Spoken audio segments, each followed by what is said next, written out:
జనగొంద వీక్షకులకు నమస్తే. ఈరోజు మనము Kisan Morcha state cooperative cell రాష్ట్ర కన్వీనర్ మోత గంగారెడ్డిని కలవడానికి ఈరోజు జనగొంతు రావడం జరిగింది.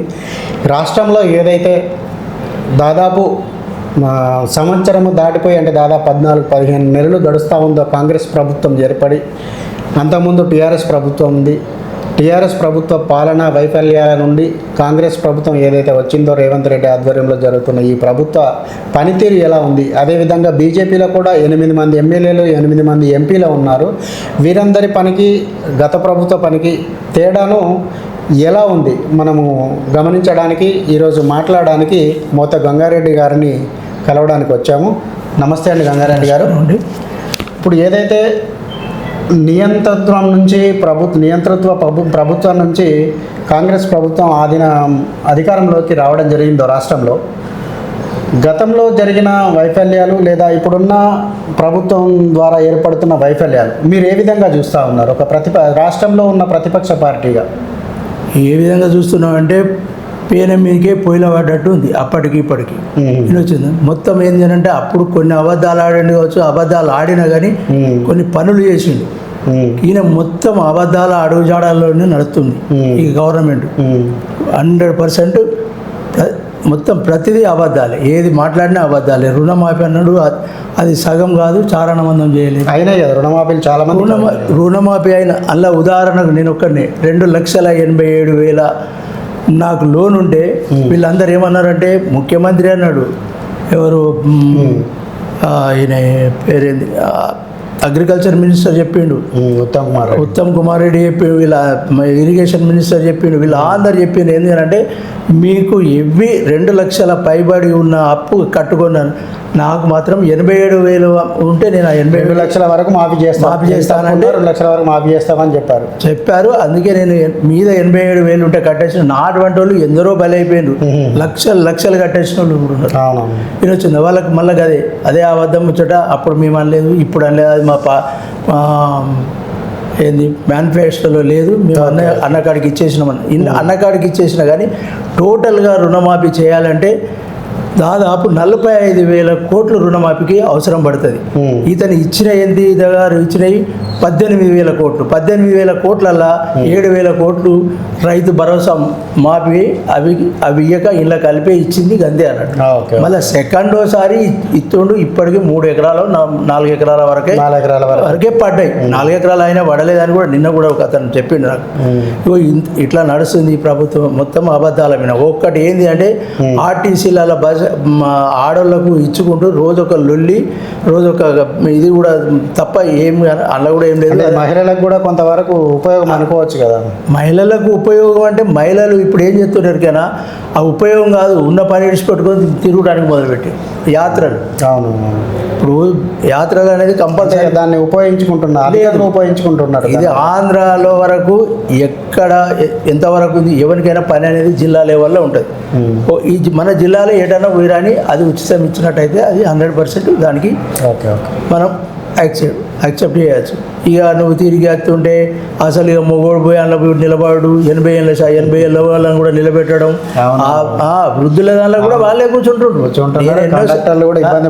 ఇబ్బంది అండి. వాడు అడగమంటే కూడా మేమేం అడుగుతాం సార్, మాకేం పని అని వాళ్ళు మాట్లాడుతున్నారు. సీట్లు దొరకని పరిస్థితి ఉంది 100%. అది మాత్రం ఉంచాలి, నేను వద్దంటలేను. జిల్లా టు జిల్లా అంతే. జిల్లా లోపల ఆ ప్రయత్నం అంటే గ్రామీణ ప్రాంతాల నుంచి పట్టణాలకి ఏదైనా పని నిమిత్తం పనులు చేసుకోవడానికి వచ్చే మహిళలకు ఉపయోగపడే విధంగా అంటారు. ఇప్పుడు అందులో కూడా పాపం మొగోళ్ళు ఏమైనా పని మీద నీకు బస్ కిరాయి తగ్గుతుంది, నువ్వు ఎందుకు నేనే పోతా అనే ముచ్చట మాట్లాడుతున్నాను. ఇవన్నీ జరుగుతున్నాయి. ఇది మంచి పద్ధతి కాదు. మొత్తం అట్లా కాదు.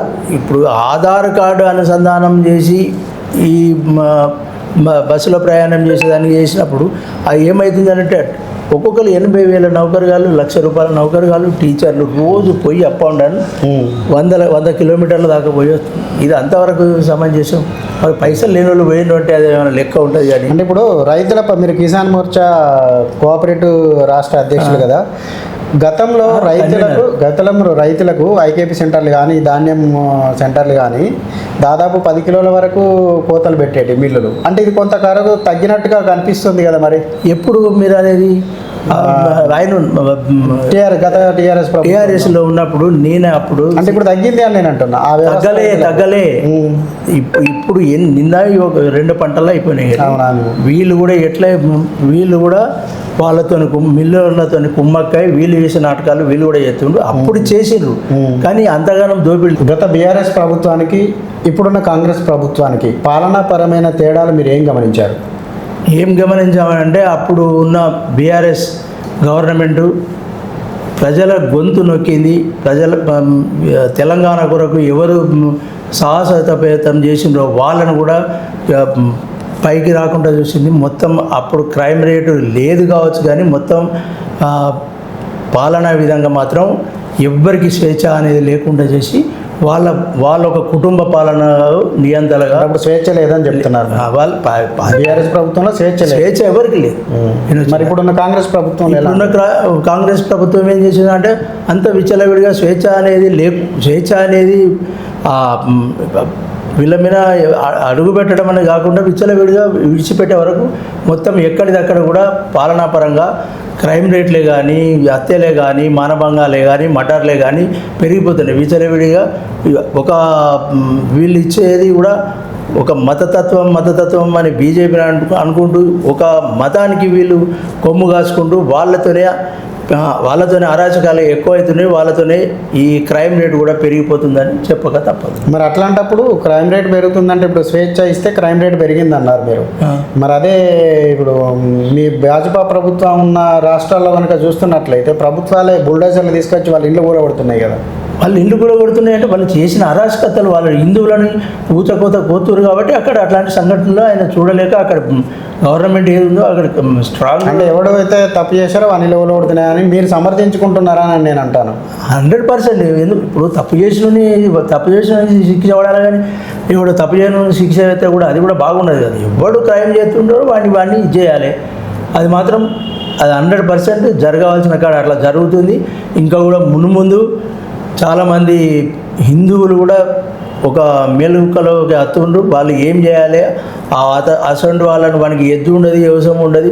వాడు పెద్ద బిజినెస్లు చేసుకుంటూ ఇది చేస్తుండ్రు. అని బిజినెస్ అనేది మనం నడవకుండా చేయడం ఏంటంటే వాళ్ళ దగ్గర కొనుగోలు అనేది చేయకుండా అయినప్పుడు వాడు దిగజారిపోతాడు. వాడు ఎక్కడ ఉండనో అక్కడ ఉంటాడు అనే దాని మీద కూడా ప్రజలలో హిందువులలో చాలా వరకు చైతన్యం వస్తుంది. ఓకే, నమస్తే అండి గంగారెడ్డి గారు, చాలా విషయాలు చెప్పారు.